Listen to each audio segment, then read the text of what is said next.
Hi folks, what I've got here is a brand new Lionel 3-rail O-Scale Santa Fe GP7, and we're going to check it out right now on Eric's Trains.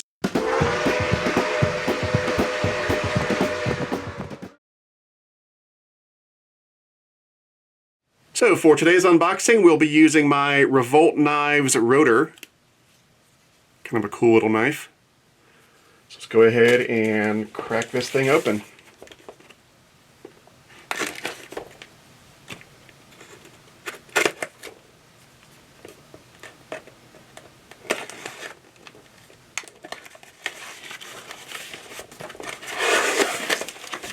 And by the way, on the box here, it says the manufacture date is 12/30/2020. The model number is 2133152. It's a Santa Fe GP7 with a cab number of 2804. Now, I originally did not order one of these from the 2020 Volume 2 catalog, but I saw one of these over at Legacy Station, and I decided to pick one up. And I don't have any Santa Fe diesels in the blue and yellow paint scheme, so this is a first for me. All right, there's the box tag. Santa Fe Legacy GP7 number 2804, Legacy and Bluetooth control, Legacy rail sounds, fan-driven smoke, LED lighting, and dual electro couplers.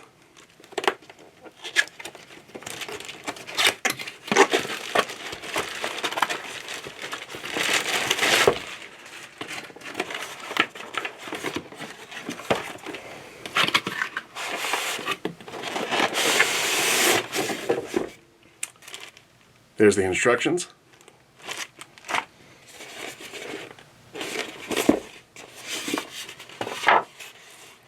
Oh yeah.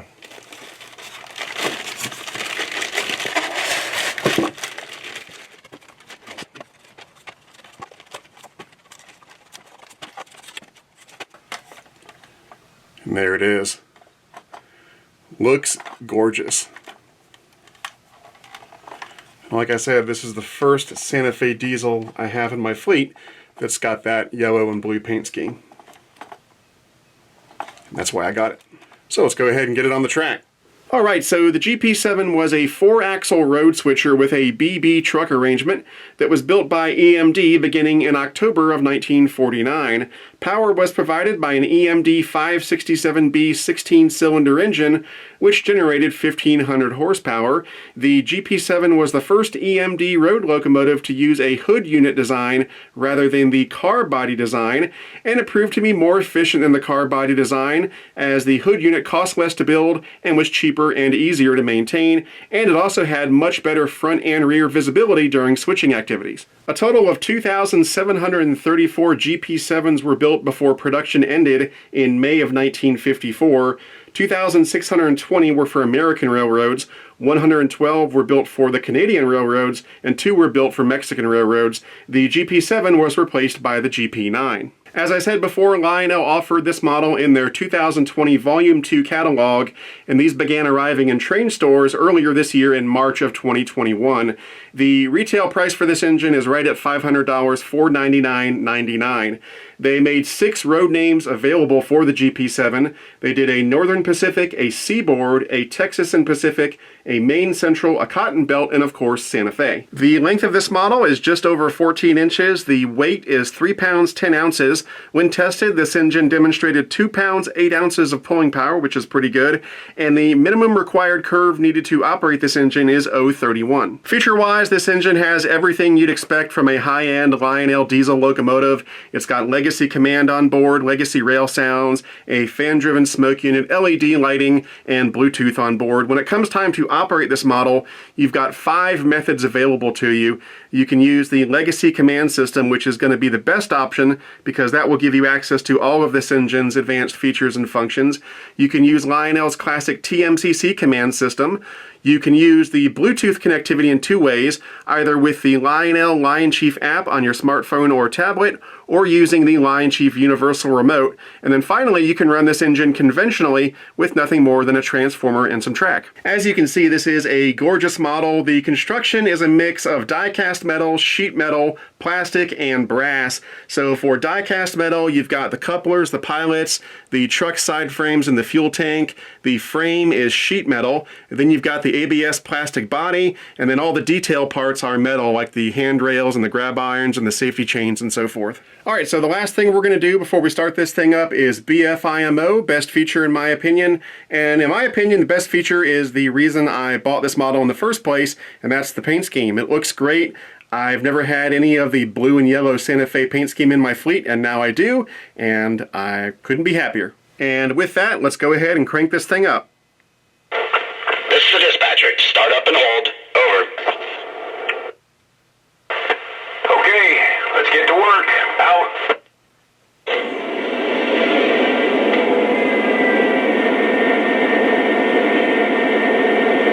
I don't know if you guys have noticed, but in recent Lionel models, the Crew Talk sounds have gotten a lot grittier. It's not quite as clean and sterile as it used to be. There's a lot of background noise and so forth, which I really like. So let's check out the horn. This is the default horn when you get it out of the box.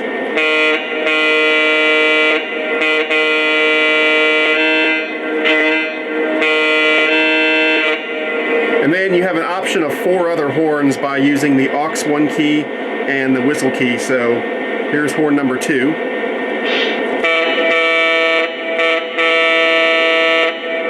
Horn number 3.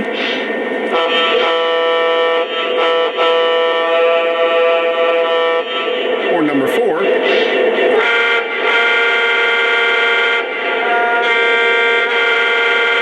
And horn number 5.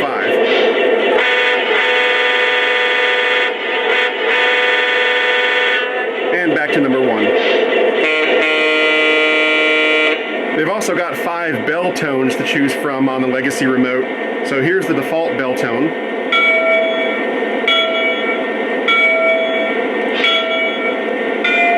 Number 2. Number 3. Number 4. Number 5. And back to the default.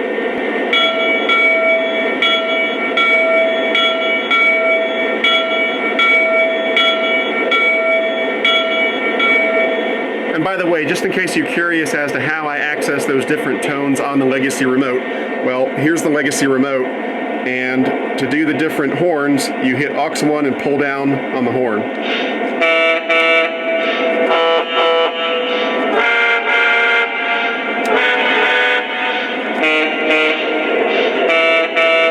And then for the bell, you do the same thing, but you press up for the bell.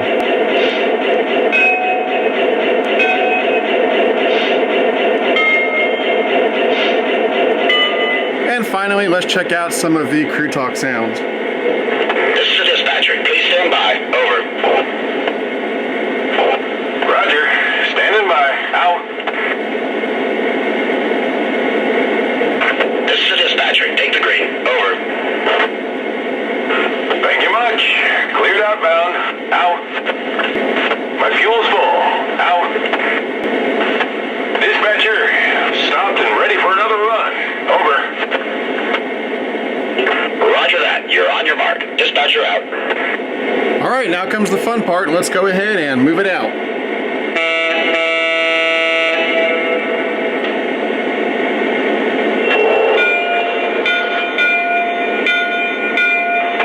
Dispatcher, are we clear through the next block? Over. That's affirmative. Your track is clear. Out.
Alright, so there you have it. I think this is a great model, and if you're looking for just a good, dependable workhorse engine for your fleet, this might be a great choice. Like I said, the retail price on this model is right at $500, although keep in mind that if you go through a good Lionel dealer, you should be able to get a little bit of a discount off that retail price. And as always, if you're looking for a good Lionel dealer, try my favorite train store, which is Legacy Station. You can find them on the web at www.legacystation.com or give them a call at 770-339-7780. If you'd like to support Eric's Trains, I would greatly appreciate it. That can be done through Patreon at patreon.com/ericstrains. Patreon supporters get all sorts of perks and benefits, and you can read about those benefits on my Patreon page. I'd like to put a big thank you out there to all of my current Patreon supporters. Your support means the world not only to me, but to the future of this channel. And finally, if you'd like to buy an Eric's Trains t-shirt or anything else I might be selling, check out the Eric's Trains online store at ericstrains.com/store. Anyway, that's it for now. I'm Eric Siegel. Thanks for watching, and I'll see you next time.